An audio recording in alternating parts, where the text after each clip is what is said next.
When the credits finally rolled on The Legend of Zelda Tears of the Kingdom, I didn't cheer or feel triumph. I just cried. I just cried for 15 minutes straight.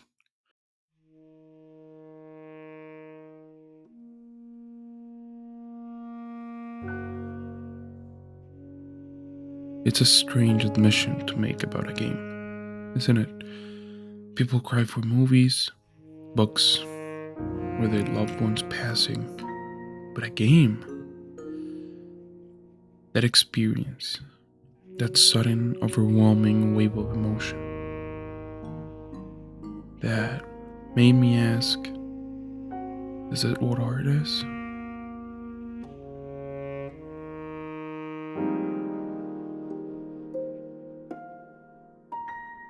To some, games remain a form of entertainment, a pastime defined by mechanics and rules.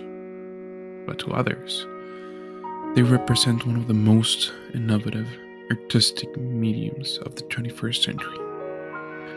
They merge visual design, narrative music, and interactivity to create emotional experiences unlike any.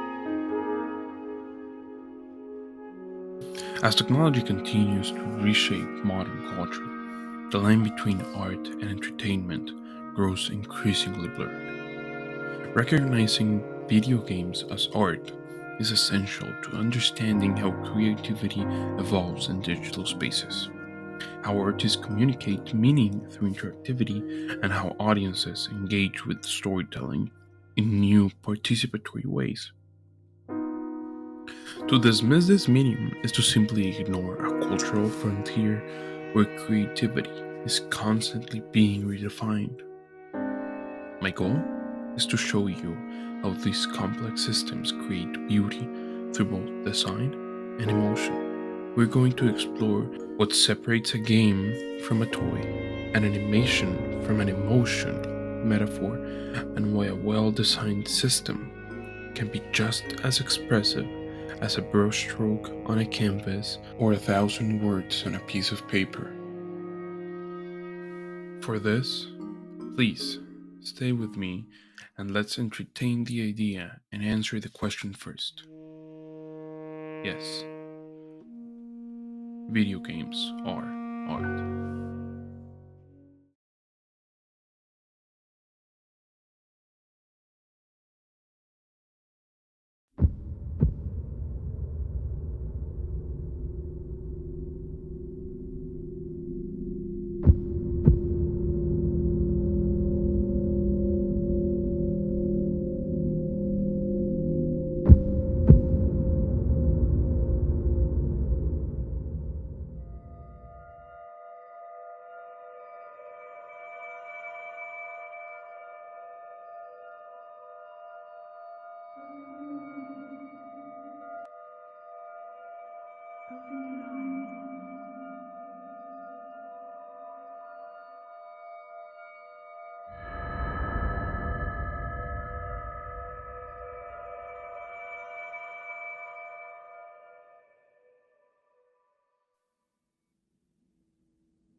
Open your eyes.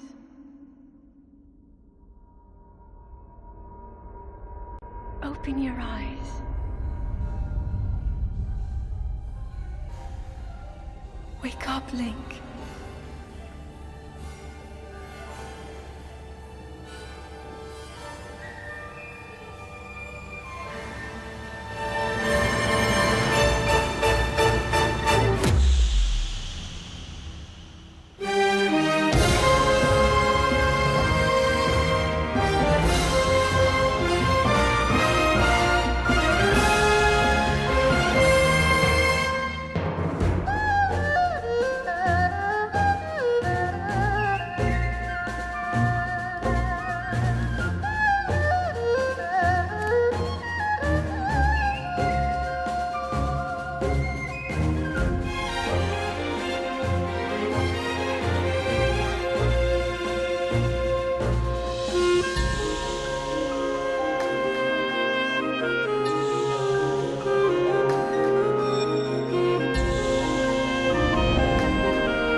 One of the strongest arguments lies in their sophisticated visual design.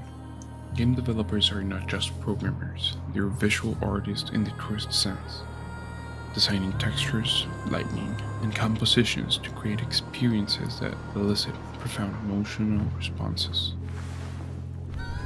Let's look at the game Gris.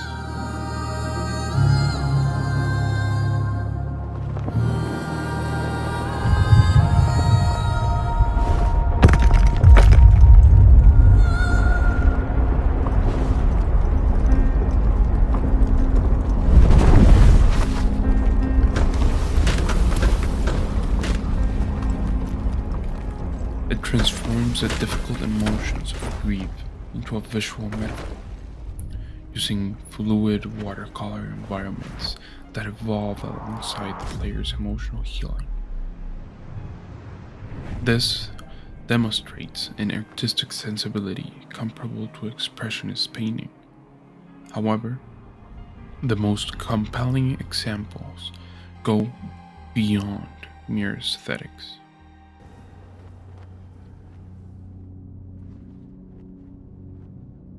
Consider the deliberate minimalism of Journey.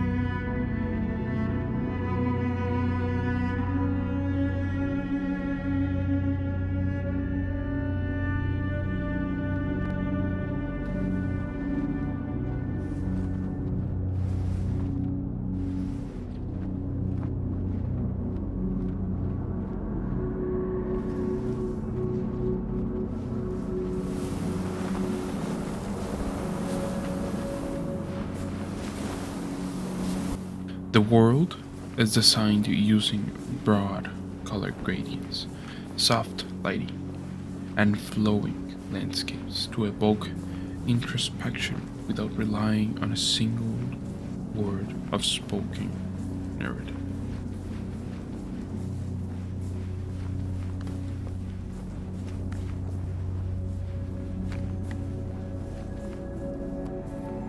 The developer meticulously manipulates the color palette and the sense of scale, from the blinding yellows of the stormy desert to the oppressive red of the final ascent, to directly map the environment to the player's emotional state and narrative progression.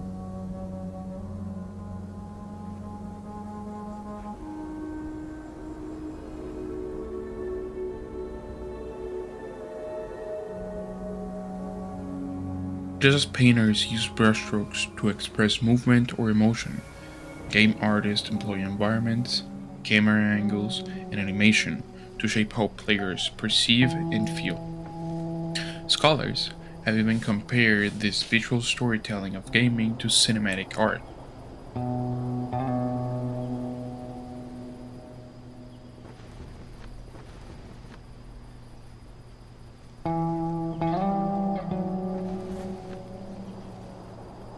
Noting how game direction borrows techniques from photography and painting to guide the player's focus.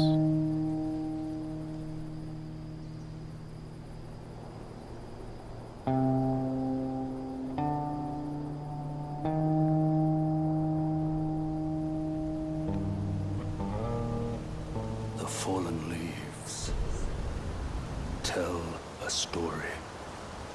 Grant Tabinor, in his book The Art of Video Games, argues that the visual and structural design of games creates aesthetic experiences through intentional design and interactivity, establishing games as legitimate artworks that blend technology and creativity. These compositions are not accidents, they are artistic choices, constructed with the same care and vision found in museums and galleries.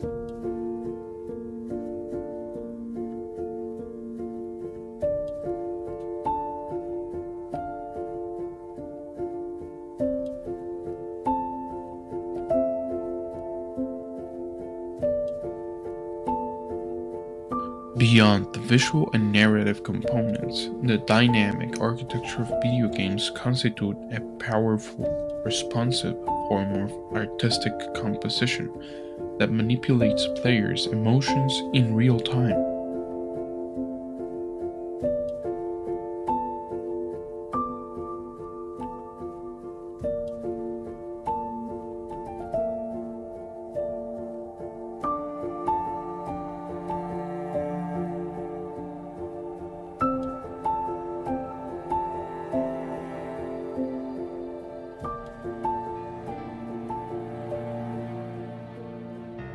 The game soundtrack is a complex, layered composition that transcends the passive role of background music in film.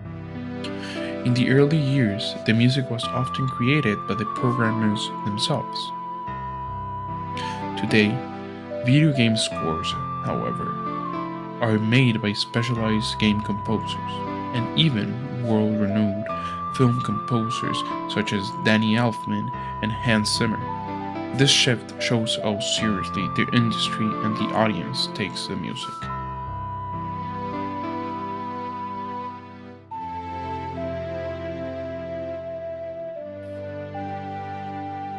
Let's return to The Legend of Zelda, Breath of the Wild, and Tears of the Kingdom series.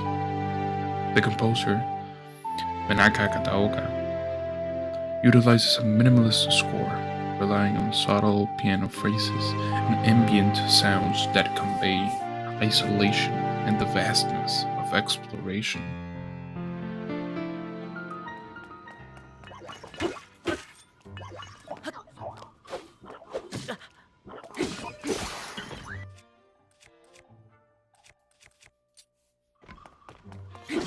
This restraint is deliberate.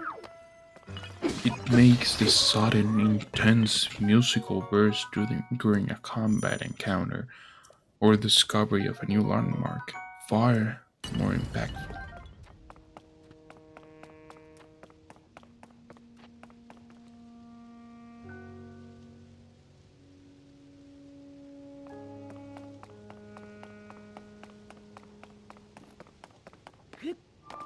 As Melanie Furch noticed in games music and introduction, the score isn't just a mood, it's a part of the architecture.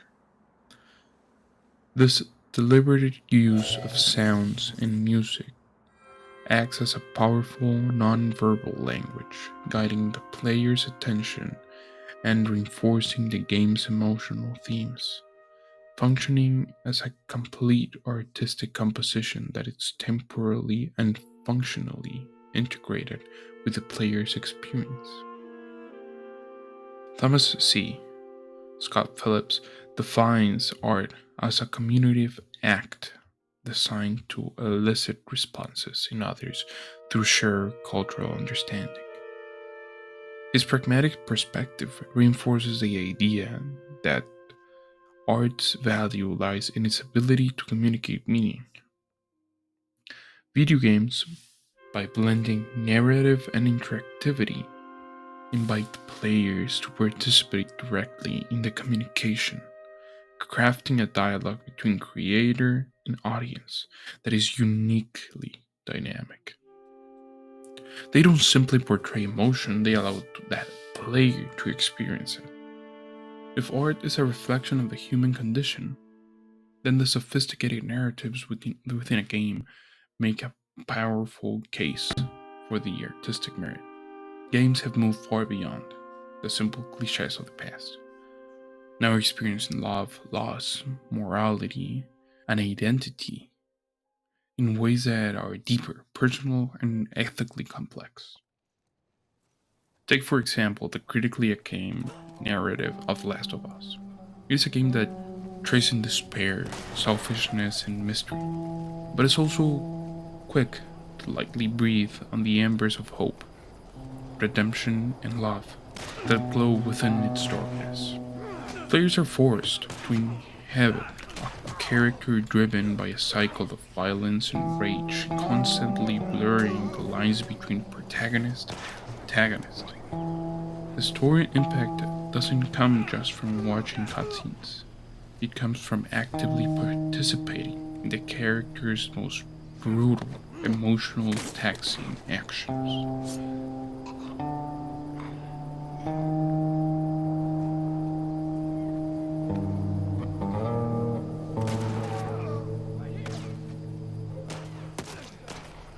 The deliberate inclusion of moments of domesticity, like playing a song or exploring a mundane apartment, heightens the subsequent violence by reminding the player of the humanity they are forced to destroy.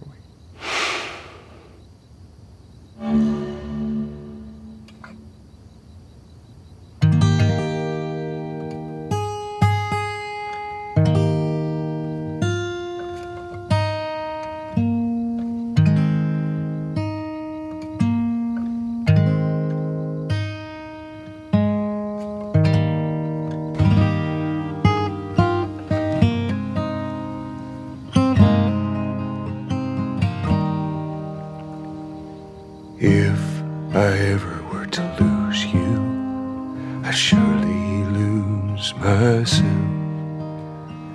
Everything I have found here, I'm not found by myself. Try and sometimes you'll succeed to make this man of me. This is why, unlike movies or novels, games add an interactive layer to narrative art where players are responsible for their choices, and those choices can change or affirm your own beliefs. That's what makes games such a unique storytelling tool. They make empathy active and complicated. Jesper Jewell in Half Real explains that video games exist halfway between real rules and fictional worlds. And this tension between structure and imagination is what gives them artistic power. Well, that didn't suck. A player doesn't I'll read take what I can get. about a difficult choice the main character made.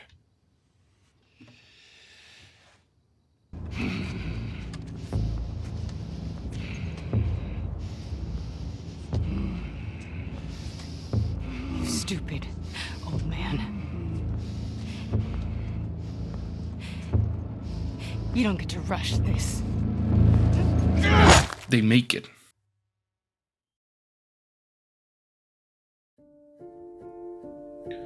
Despite all of this evidence, many traditional critiques still resist calling games art.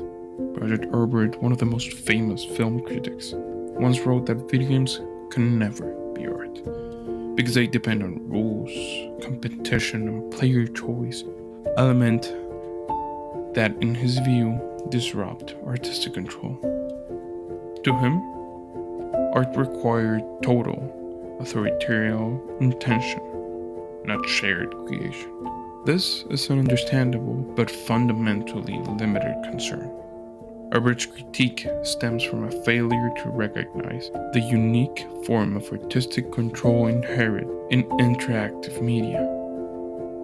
The art of the game designer lies not in dictating a single fixed experience, but in creating a robust system of rules and consequences that guarantee meaning will emerge regardless of the player's actions. The designer controls the boundaries, the symbols, and the ethical dilemmas presented within the game space. When a developer designs a choice that forces a player to confront moral conflict or emotional consequences, they are using participation as their medium. The core artistic integrity is not lost, but merely shifted. The designer is no longer a painter creating a picture, but an architect creating a beautifully crafted space for the audience to move through and interact with. The art lies in the intentional design of the system, which separates the possible interpretations and reflections the player can have. This refutes the demand for total authoritarian intention by offering a more advanced concept. As philosopher Robert Kretzumber argues, art is ultimately defined by its intentionally designed to evoke interpretation and reflection, qualities game developers intentionally design for. The audience actions complete the artwork, making it powerful example of co-creation and participatory art, a form that naturally aligns with the cultural language of the 21st century. Recognizing games as art is more than just validation. It's about understanding where creativity is headed and how new technologies reshape meaning. Museums now exhibit video games, universities teach game design as part of art programs, and critics analyze games with the same rhetorical and narrative frameworks used to study film or literature. We are witness to the rise of the medium that blends all the arts, programming, music, writing, and visual design into one interactive, dynamic form.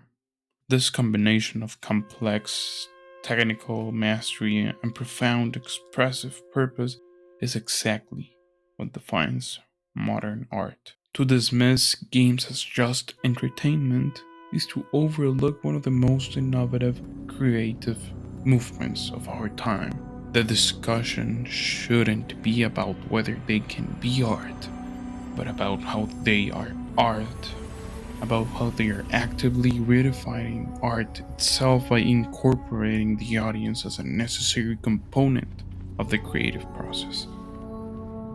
As how technology continues to expand artistic possibilities, video games stand as the frontier of human creativity.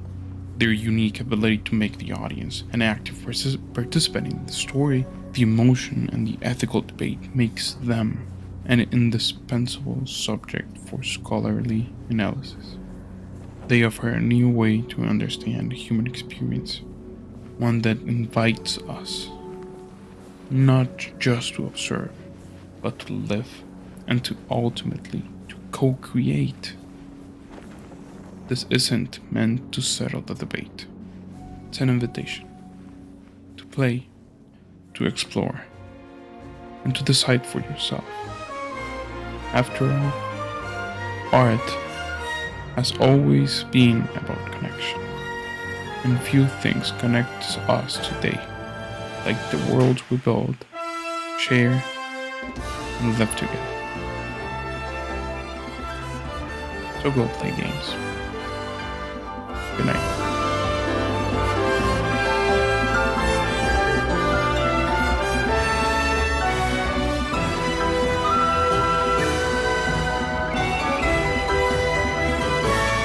If you got to this point of the video, thank you for watching. I appreciate it a lot, and all the sources and video games will be in the description and on the screen at this moment. Thank you so much for watching. Uh, there's a Google Docs link where you can see all the sources cited correctly, and there's nothing more to see. Have a good night.